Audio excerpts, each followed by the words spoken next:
but I came out as trans.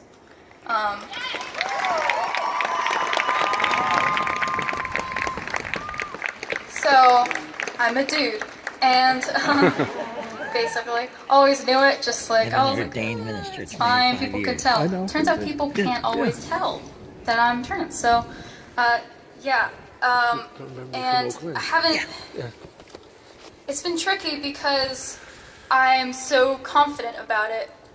Because I led my high school's Gay Straight Alliance, which we named the Gender Sexuality Alliance to include more of the LGBT plus community. And now I'm a freshman at college, and I got hired as the LGBTQ plus events coordinator on campus with the brand new this year Office of Diversity and Inclusion. So my friend Cam, who I was hanging out playing video games with, is now my boss. So I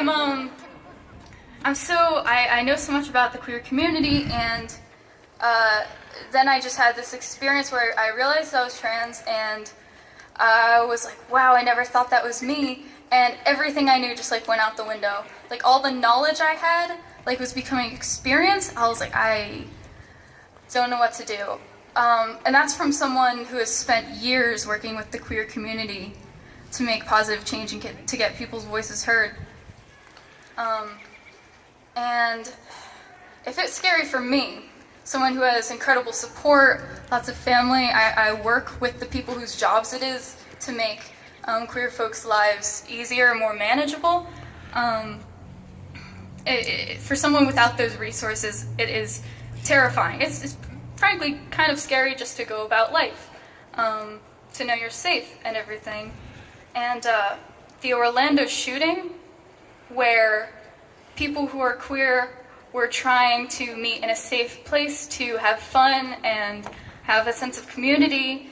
The nightclub in Orlando that was having a Latino night was shot up.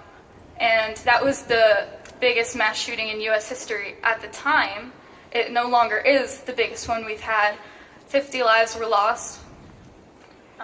And it hit us so hard. It hit the queer community so hard because you see so much change happening with legislation, with social media, with communication. We're able to have safety in a community that is the whole queer community across the world.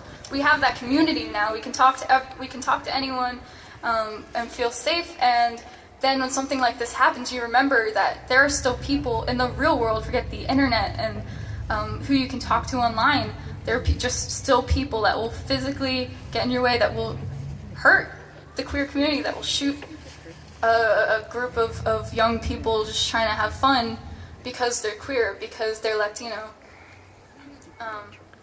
That was a really, really hard weekend, just hearing all the news as with any tragedy, as the death count goes up, because they're trying to figure out what's happening, so the news just constantly covers it, and the number keeps going up, and it's scary. It's scary when it's anyone. It's especially scary if you're part of a community that doesn't feel safe already. So, yeah, I've been trying to figure out how to go about being trans, but for a while I've been working out how to go about life being queer. And I need to speak to the queer community specifically today because there are so many communities that are especially at danger. If we add guns to the classroom, if we try to arm teachers, if we don't keep making legislation to regulate guns, then it's going to be students of color that lose their lives. It's going to be queer students. It's going to be students with disabilities, students in the deaf community who aren't given a warning, students who are autistic, who have coping mechanisms that to police officers who aren't trained to deal with these youths will see a child stuffing their hands into their pockets to still their hands and feel safe. They'll see that as them reaching for a gun, and that's another life lost. We need to train our police well to deal with students with disability, to recognize that some communities are more at risk than others. So that's my main message today. I just felt the need to reach out to the queer community not just because it's my actual job or because I'm part of the community, but because they're in danger, and we need to show them love and support. We need to show every community that's at risk love and support. Sadly, those communities are one now. Just everyone's in danger. The more guns we have, the more danger there is. So we need to show lots of love and support, especially to survivors, and give people a voice. So thank you for giving me a voice today. I'm so grateful to be here. Yay, AJ!